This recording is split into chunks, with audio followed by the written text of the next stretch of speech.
So we had an unexpected arrival to the farm. Well, not we, me. I had unexpected. My wife went to the feed store and came home with 4 bantam chicks and 2 runner ducks. So, which isn't necessarily a problem. It's just that I didn't know she was going to be getting them. So, because I didn't know she was getting them, I didn't have an area set up. I didn't have the brooder set up. This is the brooder I just made. I use that term loosely. If you watch, actually I'm uploading the video right now of how I made this. So that'll be uploaded before this video that I'm talking on gets uploaded. So you'll see how I made this brooder. This is half of a PVC tote. I'm sorry, IBC tote. Half of an IBC tote, cut in half. So you'll see that. I'm going to, actually, I came in here to my shop to work on the top for this. I'm going to make a top with hardware cloth, which is the mesh metal. So I'm going to make a wood top, something that can open and close. And so that way when they get bigger, they won't be able to fly out. So on my other video, I showed how I cut this from a PVC, from an IBC container. And so I have 2 of these now. So I have 2 brooders that I can reuse every year. And so this is huge for what we have in here right now. But I'm having 75 Cornish cross delivered this spring, the beginning of May. The hatch date is April 30th. So they'll be delivered either May 1st or May 2nd. So that's why I have such a huge brooder. So we're inside my workshop right now. Because it has been still cold at night, it's down in the 20s at night. It's definitely spring weather as of today and the rest of the next week. As far as the forecast goes out, we're going to be up in the 50s and 60s. So it's definitely spring weather. I don't know how long that will last for. It is still March. But it's still in the 20s at night. So instead of putting them in the shed that I call my barn, but it's really just a shed, instead of putting them in there, we decided to put them in here because this shop is heated. So this way, if I put them in there, they would have just a heat lamp, and as soon as they walked away from it, it would get freezing. So this way, the room temperature, the ambient temperature is still, it's not super high. Even if I set it at say 72, it's probably more like 68 to 70 just because the room is so big, and it is just a garage. But they can go under there. As you see, they're under there right now, keeping warm. If they get too hot, they'll walk away. That's what I like about having a brooder set up like this, whereas they can come and go under the heat as much as they want. So if they get cold, they'll go right under the lamp. If they start to get too hot, they'll walk away from it. So if you ever had a question of can you raise chickens and ducks together, the answer is yes, you can. This is not the first time we've done it. We've raised a whole flock of chickens along with 2 ducks, 1 pekin and 1 magpie. So the ones we have here are bantams, but they're unknown. I don't know what breed. We got them from Tractor Supply, and they don't specify what breed they are. And they're also straight run, which means we don't know if they're male or female. So not everyone sexes bantams anyways, even if you order them online. There are some of the hatcheries that say they can sex them. So that's good if you can find out exactly what they are. But not everyone does. So typically when you buy a bantam chicken, you don't know if it's going to be a male or female anyways. Pretty much if you buy it from a feed store, it's going to be straight run. It's going to be unsexed. And then same thing with the ducks. Usually from a feed store, they'll be straight run typically. If you order them online, because they have people on staff that can sex them, you can order specifically male or female. Matter of fact, my wife is in the house right now ordering more. We like the magpie ducks, so that's what she's online ordering right now. These are runner ducks. They're the ones that stand straight up. and they run and they run away from you. So I probably wouldn't have bought this breed. This is probably the last breed I bought, but she had our 5-year-old niece with her, and she wanted to get some chicks. So the runner ducks, from what I understand, I've never owned them, but they're not very social. They won't really come up to you and cuddle with you or sit on your lap. Whereas we had a pekin and a magpie before, and they were very social with my kids. They would hang out with them and sit on their lap. So we'll see how it goes. It's just literally a handful, no big deal. It's just I'm getting 75 here in a month, or a month and a half. So I was like getting prepared for that. And then with the bantams, they typically need to be separated, have their own area away from the flock, the main flock. So we have one bantam right now. It's that white rooster that you see a lot in my videos, Fluffy. That's a silky, and silkies are bantams, and he gets picked on a lot. So if you have a bunch of bantams, especially if they're female, they're going to get picked on from the other hens. So that's why a lot of times you should always separate the bantams. We did raise a bantam before. We had one silky with a whole flock of regular sized chickens, and she did get picked on a lot. There was one chicken that was kind of like her mother, that she would literally hide under her wing. That chicken literally took that silky under her wing. And that silky was pretty small too. Even for a silky, she was really small. So she had one chicken that was her protector, but all the others would pick on her. So that's why you want to keep them separated. So I just called Chat Supply.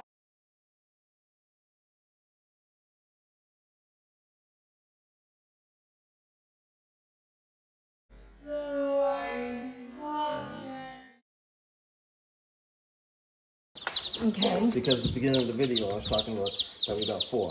Okay, do you want to talk about which ones they are while I do it? So if you don't know there's something called chicken math.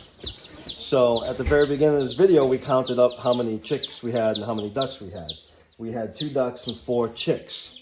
So what chicken math is we're going to recount the brand new chicks that we have. Come on. That's what you're doing. Come on. So we had 4 chicks to begin with,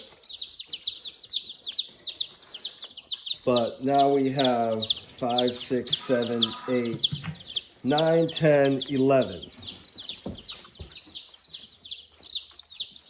And that, my friends, is chicken math.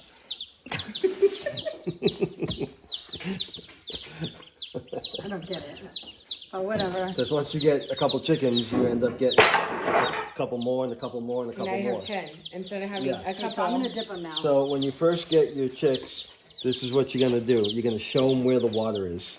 She's dipping their beaks in the water so that they understand where to go for water.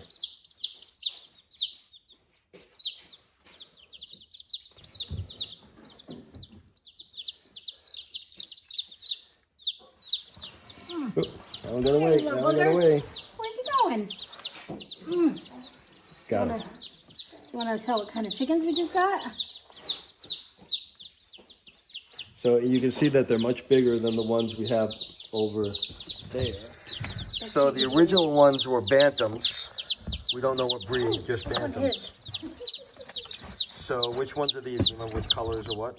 Yeah. These are Orpingtons? So there's...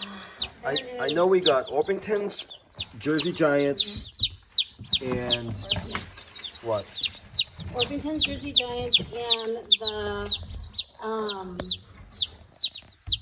what are they called? Oh my gosh. The Brahmas. The Brahmas, that's right.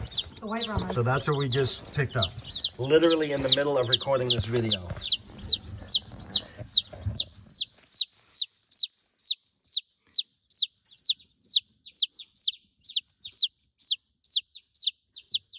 Those are loud ones. Yeah, they are. So we got 2 of each, I think, right? We get 6 total? Oh, 3 Jersey Giants. The only ones that were sexed were the Brahmas. Those are females.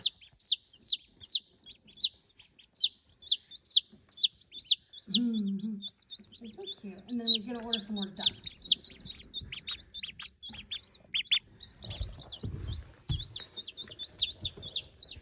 They're so cute.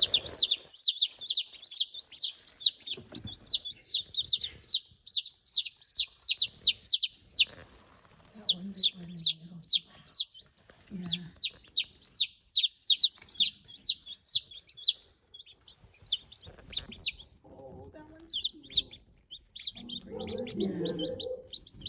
This little penguin. Mm-hmm. One of them's gonna be happy feet.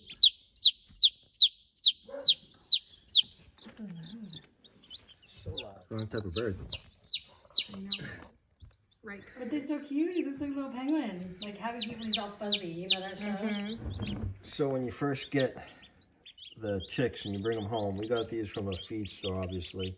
And what's in the water, sweetheart? I put a little bit of sugar, A little sugar to some pep them up a little fresh bit. garlic, Fresh garlic, and some apple cider vinegar. apple cider vinegar. And it's only for their first So that's water. just for the first time we water them.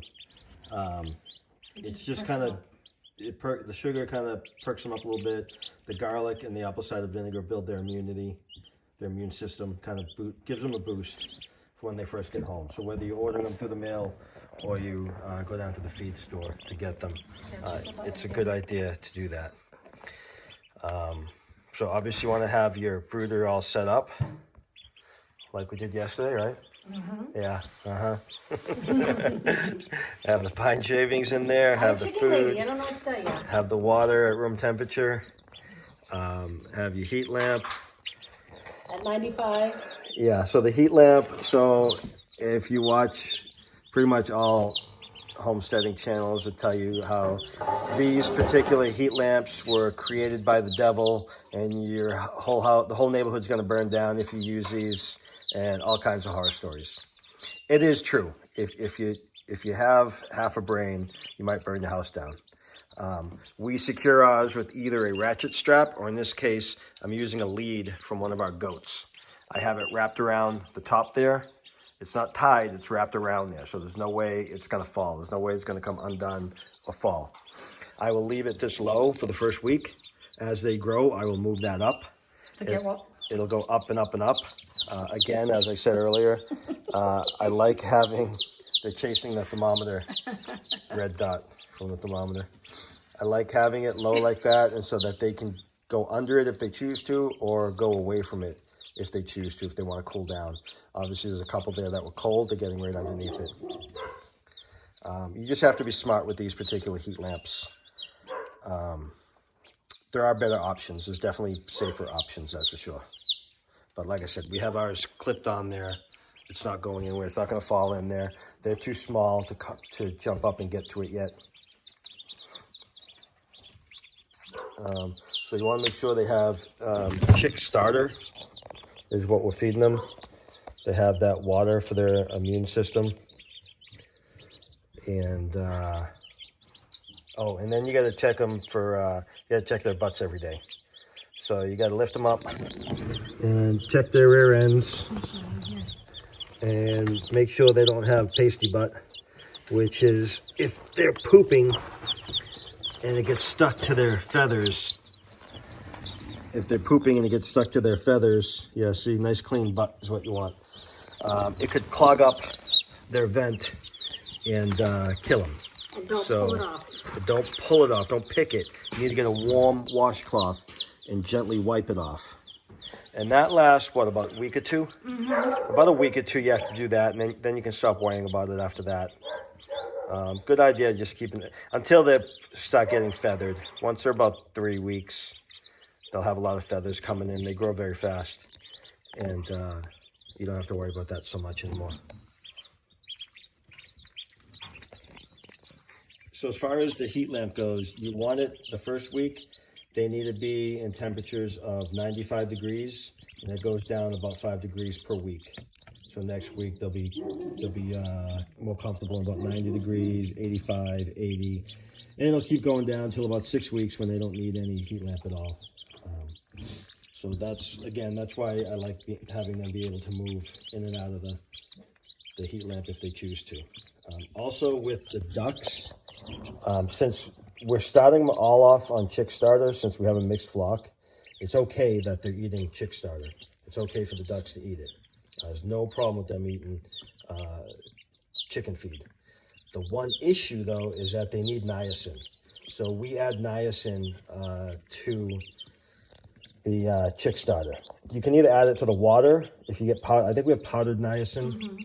Okay, yeah, that's what we have left over from our last flock. And I usually just add that to the water. It doesn't hurt the chickens in any way, but the ducks need it because it will affect their bones and it'll affect the growth of their legs. And if they don't get a proper amount of niacin, their legs won't develop properly. They won't be able to walk. Out in the wild, they get it from eating bugs, eating natural things. And they'll be free range. Yeah, they'll be free range. They're going to get it here on the farm as well. But in the meantime, we'll add it to their water. That way they have that extra supplement that they need that's typically in duck food. The chickens don't need an excess of it. It's not going to hurt them though to have it though. Or Silky did. Have it. Is that Silky? Oh, our Silky needed it because she had that head thing going on where she couldn't hold her neck up. That's how we found out about the niacin. No, we knew about that before. The pecan we had couldn't walk. Her legs got all weird. We had to put her in. And she flipped on her back and warm stuff. Epsom salt. Yeah. So that's the difference between the chicks and the ducks is it's not an issue having them eat the chick starter. You just got to make sure you add the niacin to it. And if you don't know, ducks don't have saliva glands. They need to, they'll eat their food, they'll take a bite of the feed, and then they'll dip their beak in the water and wash it down, wash the feed down with the water. So it's good to have their feed and their water close to each other. Ducks need water. Yeah, ducks need water. They don't necessarily need to swim. It's good if you have them a spot where they can swim so they can clean themselves, but they absolutely need water that they can dip their whole beak into so that they can clean out their nostrils. Is that what you call it? Yes. Nostrils, nasal passages. So you see he got some food and then he goes over to get some water. And he'll go back and forth like that. The ducks are straight run, so we don't know if they're males or females. And a lot of the chickens that we have are straight run. The bantams are all straight run. Jersey Giants are straight run. What else? I know. So straight run means that when you buy them, they're not sexed. So you don't know if they're male or female. You could end up with either. But the Brahmas are sexed. The Brahmas are the only ones in here that are sexed. We have 2 Brahmas. But they're like, we'll end up having like 5 roosters. So they could all, yeah, the rest of them could all be roosters. That would be bad. You don't want too many roosters in your flock. And then with the ducks, you wouldn't want a bunch of males called drakes. You wouldn't want a bunch of drakes with like only a couple females because ducks are extremely sexually active and they will breed a hen to death. Yes. Well, So they're different too. They have corkscrew. they generally won't try to breed the chickens. If they do, they will kill a chicken. Different anatomy, they're made different. A male duck is, you know what, is shaped like a corkscrew. Yeah. I guess that's so they can hang on in the water, or what? So they can what? So they can hang on in the water. I guess. So they will kill a chicken if they try to mate with it. So if you have a male duck, you definitely need at least 1 female duck. And if you have a bunch of male ducks and only like 1 or 2 female ducks, you better start getting some more hens. Yeah. Because they will, the females will And they will breed. They will, try to you know, breed each other. they'll try to breed each other. They'll at least, you know, go through the motions. And it's a very violent. And yeah, it is quite violent. It's We very had violent. we had 2 females that I called our lesbian hens, and they would Push each other's heads under yeah the water. they would do it with each other every morning, and one would get on top of the other in the pool and push her head onto the water and try to mate her, and then they would run around the yard and they would jump back in the pool, and then the other would get on top. It was quite unique. They're very sexual beings. Yes. And these are runner ducks. Yeah, these are runner ducks. I mentioned that earlier. We never had them before. Yeah, so it'll be interesting. They're cute. We'll hopefully get a couple more soon, so that way they can all grow up together. And the little tiny ones are the bantams. The little tiny chickens are the bantams. He's got the white. I'm gonna get some more silkies. He's got the white spot Some on his head. Polish. He's cute. Cayugas. And that little gray one. Oh, they like your phone. They're so cute.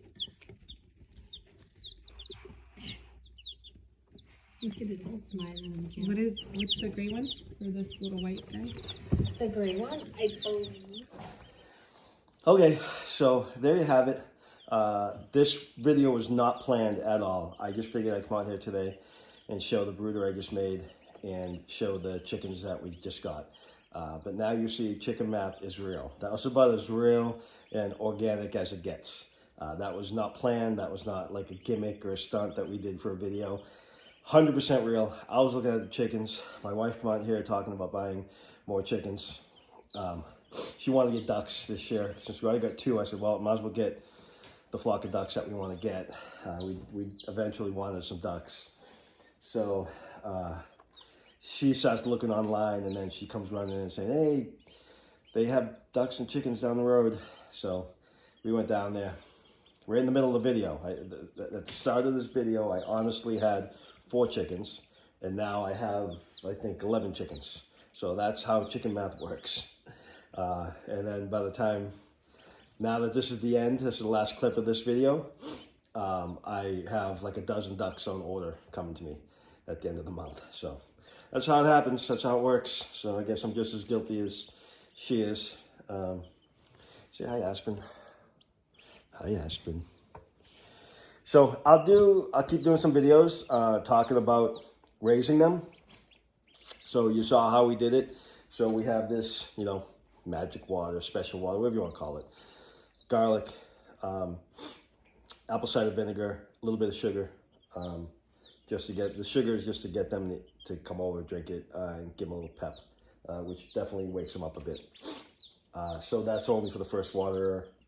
The chick feed, it's okay for ducks to have chick feed as long as you add the niacin, either in the water or in the feed. The water, I buy a thing of powdered niacin and I add it to the water. Seems to be the easiest way to do it, and that takes care of the ducks' leg problems. Sorry, right away. So that seems to be the best way to do it. There you go. You want to be seen? Huh? You want to be seen? Huh? So we'll keep up on these. You saw how we dip their beak in the water. That's what you got to do when you first get them. When I have the ducks delivered at the end of the month, I'll show picking them up. I'll get a call from the post office. They'll call me, tell me, hey, we got a shipment of live poultry here for you. Okay, I'll go down and pick them up and bring them in and do the same thing. We'll probably throw them in this brooder with these guys. Maybe they're all ducks, so they'll be pretty good size. These ones are going to be a lot bigger at the end of the month. In 3 weeks, they'll be much bigger. So I'll keep doing videos and updating you on their progress. And so as they get older and older, and you know, by the time they hit 6 weeks, they'll be fully feathered and they'll be ready to go outside. And I'll usually put them out at 6. Sometimes I wait the extra week till 7. I'm soft-hearted, what can I say? And so, yeah, we'll show you all that. And spring is coming, I guess. It's beautiful out. I think it's, what time is it? It's 5:30? Oh, I don't think I set the clock. It's 6:30. Still light out. It's warm out today. Gonna be warm all next week. So, yeah, spring is here, and you know, getting the new animals on the farm and getting ready for spring. So that's our video for today, and I'll keep adding videos on these birds and keep adding videos on the ducks that we're gonna get, and we'll go through the whole process of raising them. And I'm gonna have a video when we get the Cornish cross chickens, and we'll have a whole process of raising them and also butchering them. I'll have a whole instructional video on butchering. So, all right, that's our video today. So thank you for watching. Please like, subscribe, and share. All right, can you tell them that? Can you say anything to them? Huh?